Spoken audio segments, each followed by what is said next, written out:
EU støtter en grønnere metalindustri i EU-medlemslandene. Virksomheder forsøger at gøre deres produktion og produkter klimaneutrale. Ikke mere kul, olie og gas, men sol og vind.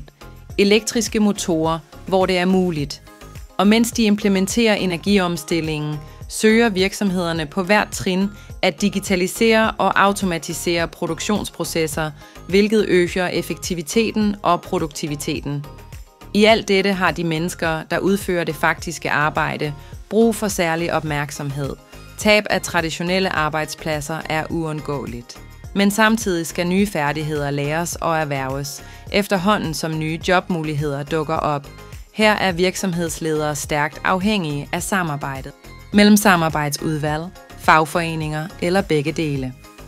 Hvordan dette kan give resultater, vises med dette eksempel fra Danmark. Virksomheden, hvor dette eksempel kommer fra, producerer maskindele til andre højt specialiserede producenter i Danmark. Derfor skal dens egen teknologi være den nyeste. Ny teknologi installeres i fabrikken under vejledning af leverandøren og ledsages af træning i dens anvendelse. Det tekniske personale tilbydes desuden genopfriskningskurser i en periode på 2 år som en del af dets almindelige arbejde. Fagforeningsfolk får også formel indflydelse i et fælles ledelses- og medarbejderorgan.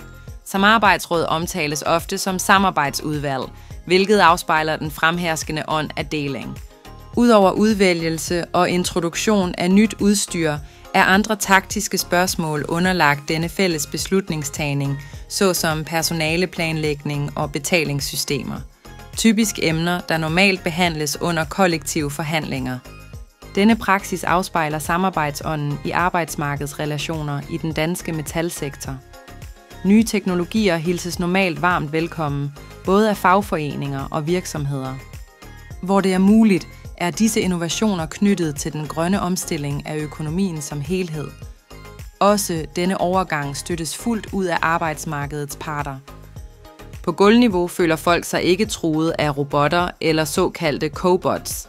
Snarere ser de introduktionen af teknologiske innovationer som muligheder for at tilegne sig nye kompetencer. De er velkomne til at kommentere, kritisere og foreslå yderligere forbedringer.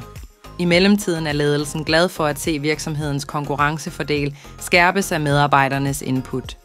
For Danmarks vedkommende skal der endelig nævnes Flexicurity. Dette system giver arbejdsgivere rige muligheder til at ansætte og fyre.